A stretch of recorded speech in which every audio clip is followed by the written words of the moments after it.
Good morning guys. Nimbuklad na gyud ang akong gipaabot guys. Ang akong kalipay guys, namuklad na gyud siya guys. Nara guys oh.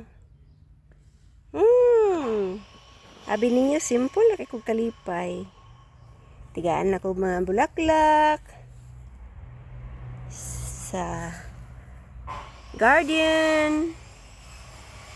Nalipay na ko ana guys. Nga ko kasimple guys, palipayon. Tidaghana. Patindaghanang mamuklaray guys oh. Patidaghana.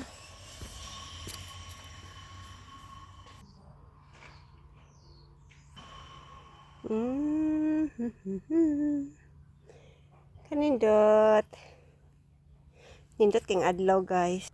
Kanina pud sila ang musunod guys. Kanina pud ang mamungingi guys. Ito na naman sila ang susunod na mamulaklak. Wow. Kanindot na lang oy sa garden. Thank you Lord.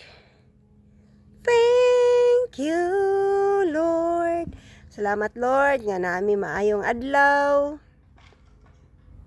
Naami mga simple nga mga bulaklak nga ma-enjoy kada adlaw. Ma-enjoy lang ang life. Nara sila guys, nahuman na sila pamulak, nahuman na ni. Nara guys, oh namukhad na gid sa tanan guys. Nagtapok gayod ang mga maputi-puti, murag mga anghel. Mara ni akong kalipay guys. Parting daghana guys. Namuti. Nya lamig ang hangin kay green kaing sagbot. Green kaing sagbot na mo guys. Wala gyud abog. Wala abog imo mahanggap diri sa amo ang palibot kay puno sa sagbot. May nisnitlaw. Mo ni ako ang mga sibuyas guys. Daghan kaayo, daghan ng sibuyas.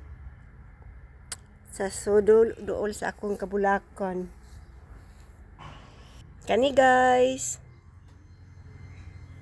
Alam nyo, masaya tayo kung bawat makita natin, i-enjoy natin, pagmasdan natin sila, at magpasalamat tayo kay Lord dahil may mga magandang mata tayong magagamit na makikita natin sila yung mga blessings ni Lord araw-araw.